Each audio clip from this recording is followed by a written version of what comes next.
Magandang araw sa ating lahat. Ako si Dr. Ethel Catherine Antonio mula sa Adult Infectious Disease and Tropical Medicine Department ng San Lazaro Hospital at bilang pagunita sa World Leprosy Day, nais naming magbigay ng mahalagang impormasyon tungkol sa leprosy.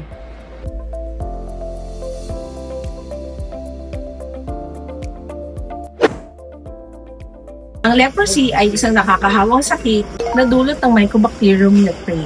Na ipapasa ang leprosy sa pamamagitan ng pag-ubo, pagbahing o pagsinga at hindi sa pagdikit sa balat ng iba. Kailangan ng matagal na panahon bago mahawa sa sakit na ito. Ilan sa mga senyales at sintomas ng leprosy na dapat mantayan ay ang mga sumusunod: sakit sa balat, pagkawala o pagkonti ng buhok sa mga parte na apektado, pagbawas ng pagpapawis, hindi mapagkaiba ang mainit sa malamig, pamamanhid, panghihina o pagkaparilisa at ang pakiramdam na parang nakuryente. Magandang balita po dahil ang ilang pampublikong pagamutan ay libre ng gagamot at nangangalaga sa mga pasyenteng may ganitong sakit.